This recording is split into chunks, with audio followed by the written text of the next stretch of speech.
Hello दोस्तों, आज की इस वीडियो में मैं आपको समझाऊंगा scope of accounting. Scope of accounting क्या होता है डिटेल में समझेंगे।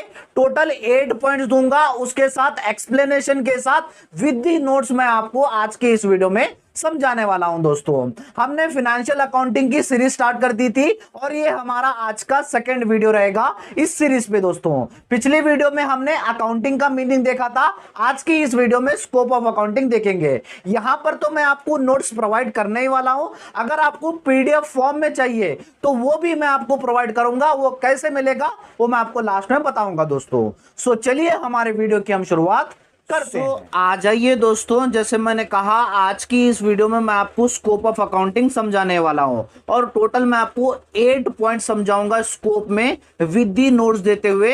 पहले मैं आपको यह बता दूं कि स्कोप ऑफ अकाउंटिंग होता क्या है। स्कोप का मतलब होता है बाउंड्रीज, यानी अकाउंटिंग की बाउंड्रीज कहां कहां तक है वो हम स्कोप ऑफ अकाउंटिंग में पढ़ते हैं। दोस्तों, सो चलिए टोटल 8 पॉइंट्स है, सारे डिटेल में समझाऊंगा। फर्स्ट स्कोप है financial accounting.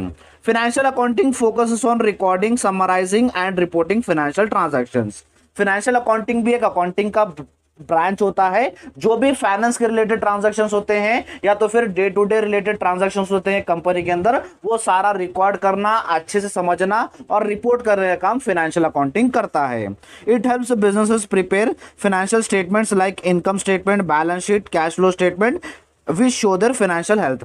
अगर कंपनी को यह जानना है कि कंपनी प्रॉफिट कितना कर रही है, लॉस कितना कर रही है, कंपनी के पास एसेट्स कितने हैं, कंपनी के पास लायबिलिटीज कितने हैं, कंपनी के पास पैसा कहां से आ रहा है, कंपनी के पास पैसा कहां जा रहा है, अगर ये सारा समझना है तो बहुत ही सारे फाइनेंशियल स्टेटमेंट्स बनाता है फाइनेंशियल अकाउंटिंग। जैसे प्रॉफिट एंड लॉस अकाउंट हो गया, बैलेंस शीट हो गया, कैश फ्लो स्टेटमेंट हो गया, सारे रिकॉर्ड करता है फाइनेंशियल अकाउंटिंग। फाइनेंशियल अकाउंटिंग का एक ही काम, छोटे से छोटे ट्रांजैक्शन से लेके बड़े से बड़ा ट्रांजैक्शन रिकॉर्ड करता है फाइनेंशियल अकाउंटिंग। उसके बाद सेकंड स्कोप है management accounting. Management accounting provides financial and non financial information to internal stake holders such as managers and executives. So management accounting भी एक अकाउंटिंग का ब्रांच होता है। जितना भी फाइनेंस रिलेटेड इंफॉर्मेशन होंगे या तो फिर नॉन फाइनेंशियल इंफॉर्मेशन होंगे, सारा प्रोवाइड करता है स्टेक होल्डर्स को। स्टेक होल्डर्स वो पर्सन होते हैं जो कंपनी के लिए इंपॉर्टेंट डिसीजंस होते हैं, जैसे मैनेजर्स होगा या तो फिर मैनेजमेंट टीम हो गई।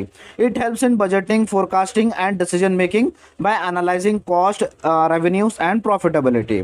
सो मैनेजमेंट अकाउंटिंग का काम क्या होता है, ये सारे कॉस्ट कितना लग रहा है उसको एनालाइज करता है, रेवेन्यू कितना आ रहा है वो एनालाइज करता है, प्रॉफिट कितना आ रहा है वो एनालाइज करता है, ताकि जो भी मैनेजमेंट टीम है उनको अच्छे से बजटिंग करने में या तो फिर फ्यूचर के बारे में अंदाजा लगाने के लिए या तो फिर अच्छे से डिसीजन लेने के लिए मदद मिल सके।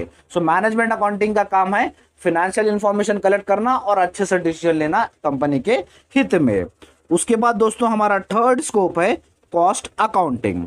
Cost accounting focuses on identifying, measuring and controlling cost associated with production and services. Cost accounting भी एक पार्ट है अकाउंटिंग का। कॉस्ट अकाउंटिंग मेन फोकस करता है जो भी कॉस्ट लगता है प्रोडक्शन के लिए या तो फिर कोई सर्विसेज डिलीवर कर रहे हैं उसके लिए जो भी कॉस्ट आ रहा है उस कॉस्ट को पहले आइडेंटिफाई करना, उसके बाद उस कॉस्ट को मेजर करना, और कंपनी बहुत ही सारे एफर्ट्स डालती है उस कॉस्ट को कम से कम करने के लिए। दोस्तों, it helps businesses determine the cost of manufacturing goods or providing services by analyzing direct cost and indirect cost. सो दोस्तों, कॉस्ट अकाउंटिंग मदद करता है बिजनेस को सारे कॉस्ट को समझने के लिए। एक गुड्स प्रोड्यूस कर रहे हैं तो गुड्स प्रोड्यूस करने के लिए कितना कॉस्ट लग रहा है, चाहे वो डायरेक्ट कॉस्ट हो चाहे इनडायरेक्ट कॉस्ट हो, सारा एनालाइज करने के लिए मदद करता है कॉस्ट अकाउंटिंग। दोस्तों, उसके बाद फोर्थ स्कोप है auditing. Auditing involves examining financial records and statements to ensure accuracy, reliability and compliance with legal standards. So auditing का ये काम होता है, जो अभी हमने फाइनेंशियल स्टेटमेंट बनाया फाइनेंशियल अकाउंटिंग में, सारे फाइनेंशियल स्टेटमेंट सही है या नहीं ये पता करता है ऑडिटिंग। दोस्तों, अब जैसे अकाउंटेंट ने तो रिकॉर्ड कर लिया अपने अकाउंट्स रिकॉर्ड कर लिया, अब ऑडिटिंग का काम होता है उस अकाउंट्स को सही है या नहीं देखने का काम, एक्यूरेट है या नहीं, या तो फिर वो सारा डाटा रियल है नहीं, या तो फिर जो रूल्स होते हैं जो स्टैंडर्ड्स होते हैं उनको देखते हुए अकाउंटेंट ने सारे अकाउंटिंग की है नहीं, ये देखता है auditing. Auditors verify whether the company follows proper accounting principles and detect any fraud or mismanagement.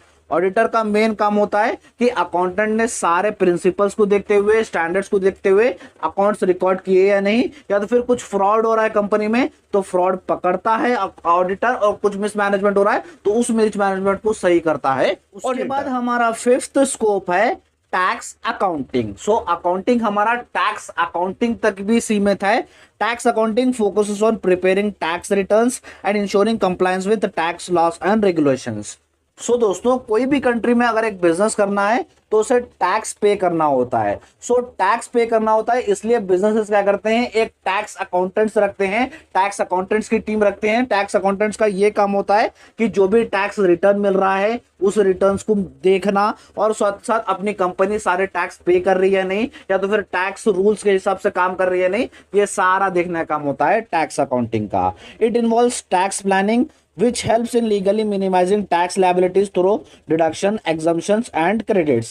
सो इस टैक्स अकाउंटिंग का काम ये होता है कि टैक्स रिलेटेड अच्छे से प्लानिंग करे, या तो फिर टैक्स रिलेटेड जो भी लायबिलिटीज जिम्मेदारी हैं वो कम करे। जहां पर भी हमें एग्जम्पशंस मिल रहा है वो एग्जम्पशंस ले, या तो फिर कहीं पर भी एक डिडक्शन मिल रहा है किसी भी टैक्स में उस डिडक्शंस को कम करे। ये सारा कम करने का काम होता है दोस्तों टैक्स अकाउंटिंग का। उसके बाद सिक्स्थ स्कोप है government accounting. Government accounting deals with recording and managing funds by government entities. Government भी अपने सारे अकाउंटेंट्स बनाती है। अब जैसे गवर्नमेंट्स को बजट आता है, उस बजट से वो बजट का पैसा कहां गया ये बताने के लिए भी गवर्नमेंट अपने अकाउंट्स मेंटेन करती है। उसके बाद government agencies use their accounting to track budgets, manage expenditures and ensure efficient use of public agency. So government agencies भी क्या करते हैं, जो बजट्स आता है वो बजट्स को लिखते हैं कि कितना बजट आया, कितना हमने खर्चा किया, अगर खर्चा किया तो भी वो पब्लिक के यूज के लिए कितना इफेक्टिव रहा, ये सारा रिकॉर्ड करता है गवर्नमेंट अकाउंटिंग दोस्तों। उसके बाद सेवेंथ स्कोप है human resources accounting. Human resource accounting focuses on measuring the value of employees as an organisational asset. कोई भी कंपनी में क्या होता है, एम्प्लॉयज मेन एसेट माना जाता है कोई भी कंपनी के अंदर। सो ह्यूमन रिसोर्स अकाउंटिंग क्या करता है, एक एम्प्लॉयज कितना एफर्ट्स डाल रहा है, कितना हमें खर्चा करना पड़ रहा है कि एम्प्लॉयज के ऊपर, वो सारा रिकॉर्ड करता है HR accounting. It calculates the cost of hiring, training and retaining employees as well as their overall contribution to the company. Human resource accounting क्या क्या लिखता है, क्या क्या रिकॉर्ड करता है अपने अकाउंट्स में, बोलते हो उनको अगर हायरिंग करने का कितना कॉस्ट लगा, ट्रेनिंग करने का कितना कॉस्ट लगा, या तो फिर एम्प्लॉयज को रिटेन कर रहे हैं पुराने एम्प्लॉयज तो उसको कितना खर्चा लग रहा है, और वो एम्प्लॉयज हमारे कंपनी के लिए कितना रिटर्न दे रहा है सक्सेस के लिए, वो सारा रिकॉर्ड किया जाता है ह्यूमन रिसोर्सेस अकाउंटिंग के अंदर। उसके बाद हमारा लास्ट स्कोप है इंटरनेशनल अकाउंटिंग।